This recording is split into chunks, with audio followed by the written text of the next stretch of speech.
welcome to Warhammer Minis. In my last video I was looking at painting up the Orc forces for this great 35th anniversary celebration scenario that Games Workshop put out, Battle at the Farm, based on Rin's World, Crimson Fists versus Orcs. I was getting the Orc forces painted up because I think any game is improved by having a good looking couple of armies on the table, and also having a good looking table itself. So this video I'm going to have a look at making the battlefield, as well as making it look nice. Doing it cheap is good.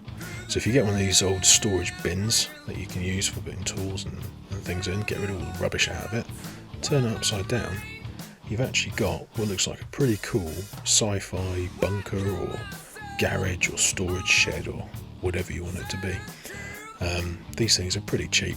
Get them from any DIY store or Amazon or wherever, and you can make quite a few of these things which are a good size for blocking line of sight, letting your minis crawl all over them.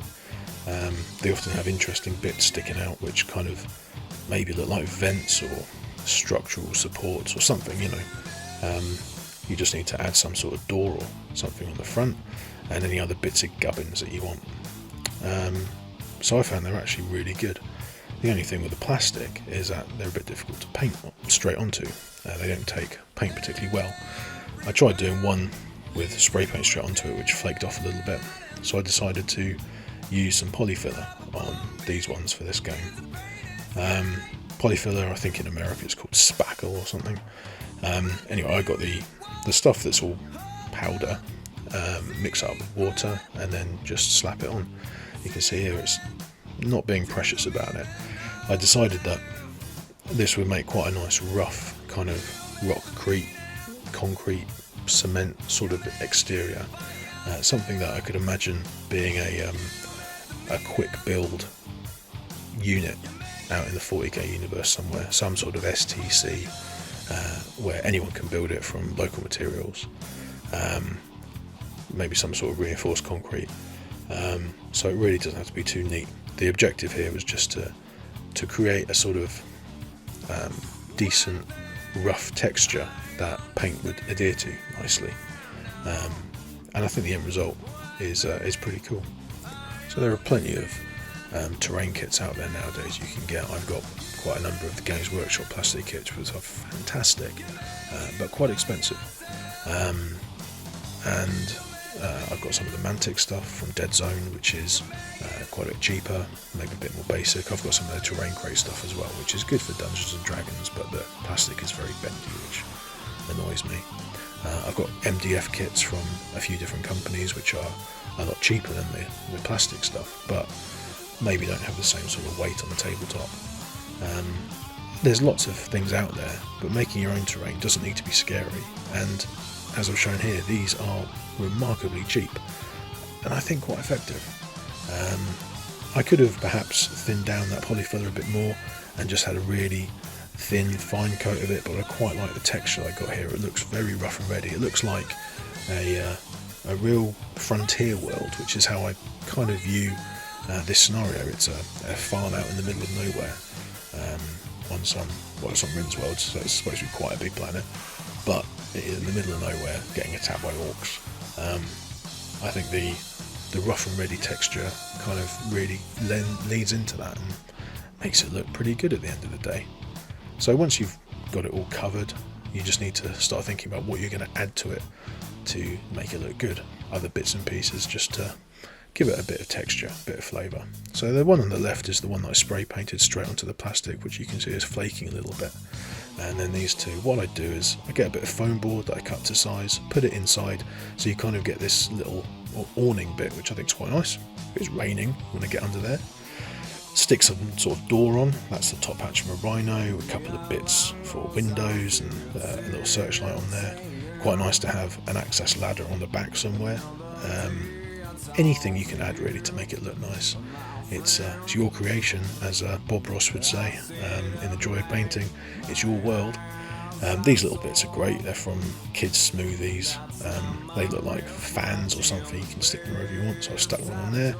There's a teleport Homer which looks a bit like a light. There's another hatch from a tank.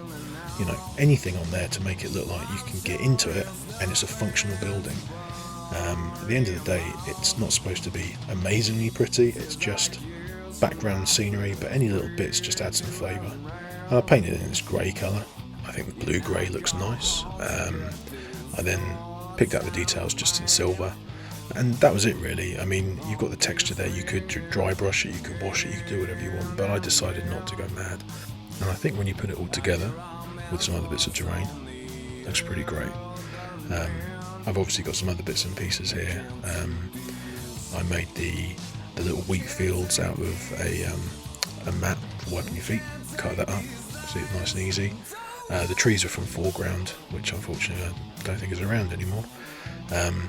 I got this little digger toy to chop up and make into something, and just decided to use it as it was because I thought it looked fine actually. There's a Gorgon Walker truck there because they look great, and I can see them being used on a backwater farm like this.